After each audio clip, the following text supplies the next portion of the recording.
इस संसार की जो कैसी आदत है, महाराज जी कहते हैं, दरिया गेला जगति को क्या कीजे समझा, समझाया समझे नहीं, समझ समझ उलझा, समझ समझ। बोलो राम। महाराज जी कहते हैं क्या समझा, समझ करके फिर उलझ जाता है, समझ करके फिर उलझ जाता है। मानते नहीं रे भाई, अपना स्वार्थ पहले देखते हैं, आत्मा का स्वार्थ नहीं देखते हैं, शरीर का स्वार्थ। शरीर को मैं मानता ना, वो शरीर में हाड़ी तीन हाथ का मैं हूं, बस ये ज्ञान है उसको, इसलिए बंधन है।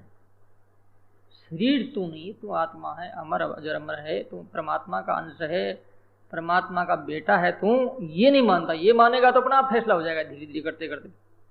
मैं शरीर नहीं, इसी के संबंधी फिर मेरे कैसे हो सकते हैं। जब शरीर मैं नहीं, शरीर मेरा नहीं, तो संसार परिवार मेरा कैसे हो सकता है। ये तो जितने ही जो काका बाबा बाप पति पत्नी बेटा बेटी पुत्र परिवार है, वो शरीर के लेकर के है ना। यदि शरीर को लेकर के नहीं है तब तो आप देखो मरने के बाद भूत बन जाता है, वो प्रेत हो जाता है, गले लगाते हैं कोई उसे, अरे भाई तुम्हारा ही मेंबर है ना, क्यों नहीं गले लगा वो बेचारे को। आओ बेट, आओ भाई बेट, पितर जी आइए, नाडा गालें तुम्हारे, पिलावें पिलावें। लेकिन वही पितर जब दुख देगा, तुमको तकलीफ देगा, किसी में आ जाएगा, आवेश आएगा, दुख आएगा, फिर होंगे अरे हे देवता, हे भगवान, हे पितृदेव रक्षा कर मेरी। नहीं तो घर को मंत्रों के द्वारा छीन लेते हैं, प्रतिबंध लगा देते हैं उस आत्मा के लिए। आत्मा आ नहीं सकता, घर में प्रवेश नहीं कर सकता, कोई किसी का नहीं है, और लोग बात मानते हैं नहीं। इसलिए संत महात्मा जो कहते हैं बहुत वास्तविकता। एक कोई सेठ था, अच्छे महापुरुष थे, उनका उन्होंने चातुर्मास कराया, और चातुर्मास करवाया वो अपने बाड़े में। संत उनके घर में रहते थे और उनके बाड़ी बगीचे में सत्संग करते थे। सत्संग का 2 महीना पूरा हो गया। पूरा हो गया तो संत की बहुत सेवा की उसने। लेकिन एक उसका भाई था पास ही में, पड़ोस में एक दीवार थी, वो भी सत्संग में आता था। उसने एक दिन संत से प्रश्न किया, निवेदन किया, गुरुदेव हमारे बीच में एक खाई है, वो मेड दो, आप संत हो, हम 2 सगे भाई हैं, क्योंकि ये आपका भक्त है मेरा बड़ा भाई और मैं इनका छोटा भाई हूं, तो आप मिलाप कर दो तो अच्छा है। हम आपस में लड़ रहे हैं और कई वर्षों से दीवानी दवा कोर्ट में चल रहा है। संत ने पूछा, अरे तुम्हारे दावा? ये सेठ, हाँ ये सेठ मेरा भाई बहन। किस लिए? इसलिए कि इसके घर का जो प्रणाला है पानी का, वो मेरी छत पर पड़ रहा है। मैंने इसको कई बार कह दिया, अरे भाई यहाँ पानी का निकाल जो है इधर मत रखकर, तुम्हारे घर की ओर जो है निकाल कर ले। ये मानता नहीं, और इसी बात को लेकर के झगड़ा चल रहा है। महाराज ने कहा ये तो साधारण बात है, फर्क क्या पड़ेगा, वो बंद हो जाएगा और दूसरी जगह खड्डा खोद करके पाइप डाल दिया जाएगा और पाइप से पानी नीचे उतर जाएगा, और क्या। चातुर्मास पूरा हुआ, बड़ा भाई सेठ आया महाराज के पास, गुरु महाराज क्या सेवा करूं आपकी, और कोई सेवा तो बताओ। महाराज ने कहा भाई बढ़िया सेवा की तुमने, लेकिन एक बात जो है तेरे से मैं पूछ रहा हूं, कोर्ट में तुम्हारे दोनों भाइयों में इस विषय में लेकर के जो झगड़ा चल रहा है, किस लिए चल रहा है? उसने कहा महाराज प्रणाला के लिए चल रहा है।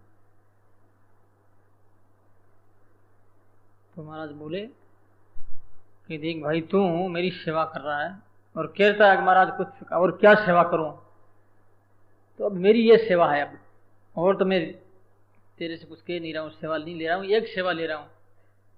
ये प्रणाला जो है पानी का, तो उसकी छत पर पड़ रहा है, तो उसको हटा करके तू तेरी छत से दूसरा निकाल कर ले और तेरे घर के पास में पानी पड़े, घड़ी में पड़े, उसके घर के ऊपर नहीं पड़े।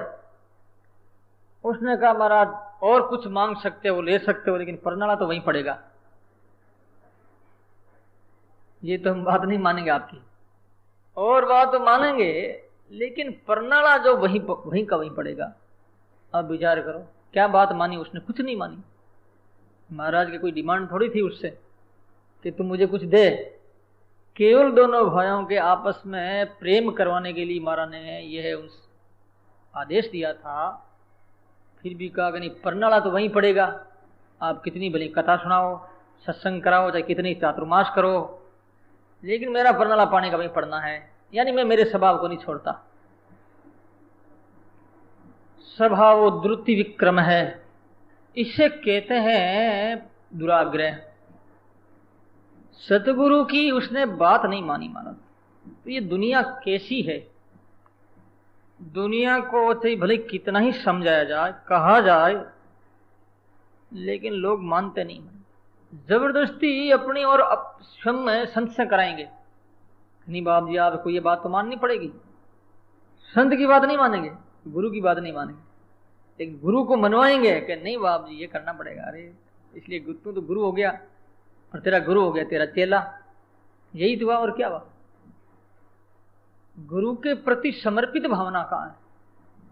समर्पित भावना उससे कहते हैं कि खुद का अहंकार गिरा रहता है और कभी दुराग्रह नहीं करता है। गुरु को कभी यह नहीं कहता गुरुदेव आपको ये करना पड़ेगा कि नहीं महाराज, आपसी की जो इच्छा है, आपकी इच्छा के ही मेरी इच्छा है, आपकी खुशी मेरी खुशी है। ऐसी सद्भावना है तो वही सच्चा शिष्य है। नहीं तो गुरु महाराज तो मेरी बात मानी नहीं, ठीक है बस खत्म मामला। अरे इतनी सी बात पर इतना क्रोध कर लेना, गुरु से संबंध तोड़ लेना, इसका मतलब है तू जो गुरु से संबंध रखता था वो अहंकार का ही संबंध था, तेरा संबंध नहीं था, तेरी आत्मा का संबंध नहीं था। गुरु से किसका संबंध था? तेरे अभिमान का तेरे गुरु से संबंध था। यही तो हुआ, तेरा अभिमान पोषित नहीं हुआ क्योंकि गुरु तेरी बात नहीं मानी, तो तेरा अहंकार का पालन नहीं हुआ, पोषण नहीं हुआ, तेरा अहंकार गिर गया और गिरते तुमने संबंध तोड़ दिया। इसका मतलब अहंकार का ही तो संबंध था, तेरा संबंध कहां था? तेरी आत्मा का संबंध होता तो ऐसा थोड़ी होता। गुरु का जो संबंध होता है वो लोग कैसे होते हैं महाराज, आप ध्यानपूर्वक सुनेंगे।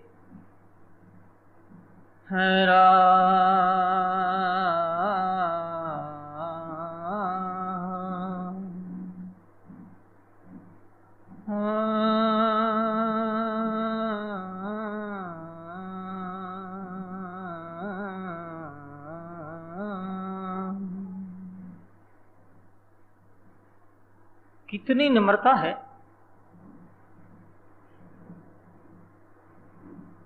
सतगुरु के प्रति शिष्य का जो सद्भाव है, बहुत बढ़िया पद है ये। स्थान वृक्ष ने आप कॉमन ही है, माता मेरा बहुत गाती इस पद को। मारी अर्ज सुनी जो दर्शन दीजो, गुरु दरिया जी मारी बोलो।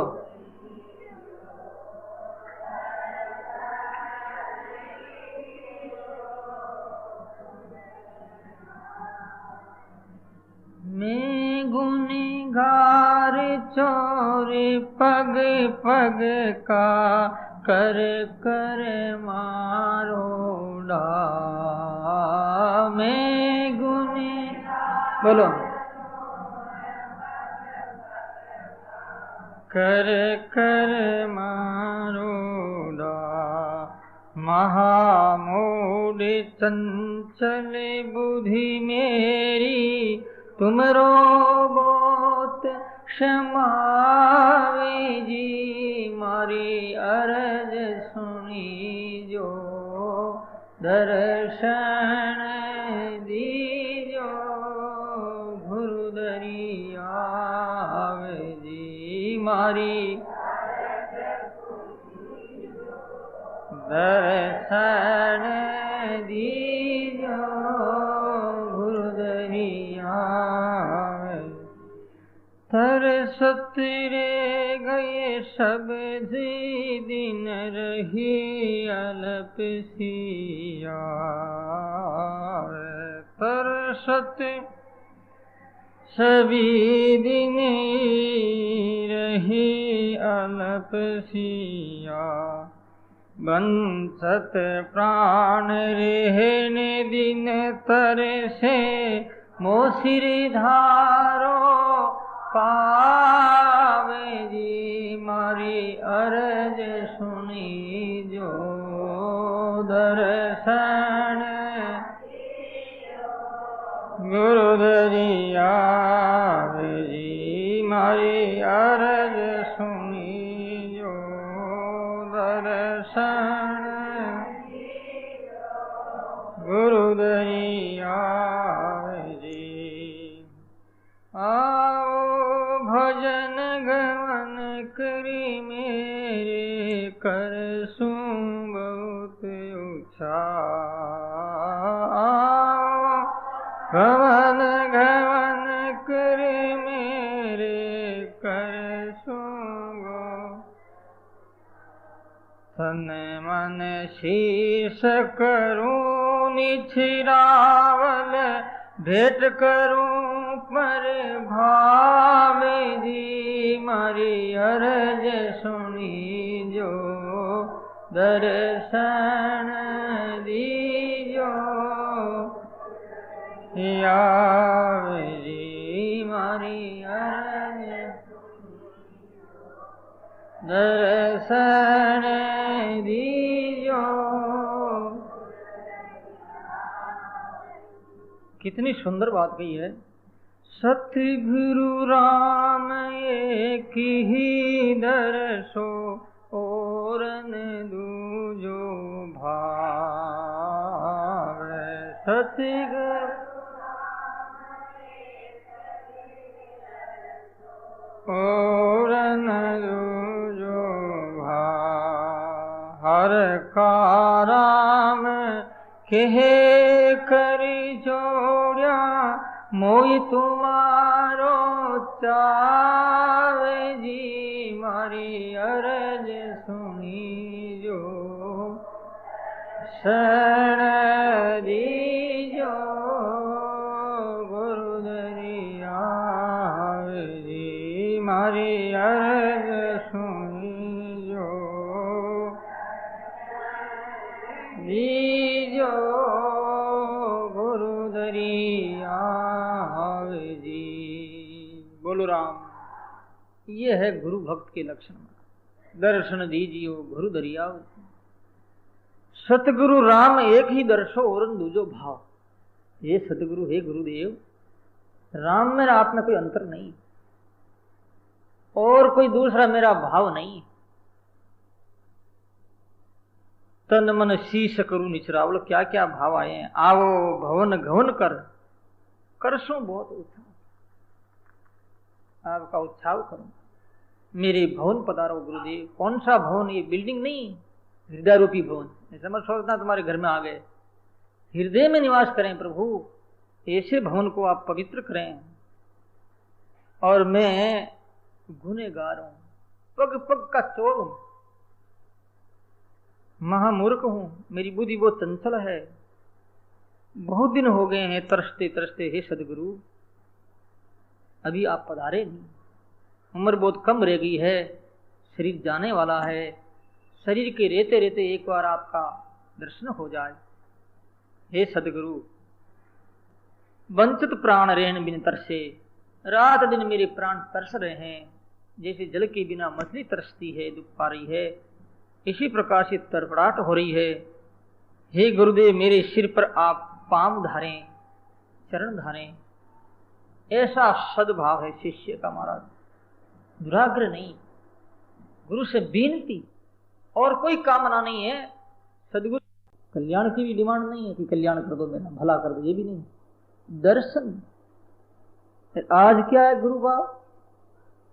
छोटी छोटी बातों में कितना अहंकार, कितना अभिमान है, कितनी ईर्ष्या है कि उनके गुरु ने वो नहीं किया तो मेरे गुरु के वो नहीं किया, उन्होंने वैसा नहीं किया, उन्होंने ऐसा नहीं किया। क्या है तुम्हारी छोटी सी बुद्धि? कैसे तुम साधना करते हो, कैसे तुम राम राम करते हो, कैसे कल्याण होगा? जब तक सदगुरु दरिया के प्रति सद्भाव नहीं होगा और उसकी परंपरा का जो भाव नहीं होगा और परंपरा को जो है उन्हीं का रूप नहीं माना जाएगा, तब तक कल्याण नहीं होगा। ये शास्त्रीय बात है और वाणी में भी यही बात है। इस वास्ते इस बात को जानो, सोचो, समझो। कैसे महाराज भाव थे उनके। हरकाराम जी, नानक दास जी, सुखराम जी महाराज के बड़े बड़े कोटि की संत वे दरिया महाराज के प्रति क्या समर्पित भावना थी। महाराज को कई बार प्रकट होना पड़ा, आज भी प्रकट हो रहे हैं वो दरिया महाराज। आज भी जो कोई प्रार्थना करता है, निवेदन करता है, तो आज भी प्रकट हो जाते हैं, दर्शन देते हैं, उनका काम भी करते हैं महाराज। कोई संसार की कामना करता है, उनके काम भी करते हैं। साधना करने वाले को हाथ पकड़ के उठाते हैं, बेटा बैठ जा, समय हो गया, नाम जप कर, साधना कर, ध्यान योग कर। ऐसे कई जगह ऐसा हो रहा है। इस वास्ते ऐसे जो सदगुरु है सज्जनों, महाराज जी कहते हैं कि हम अधिकारी बने गुरु के, राम के,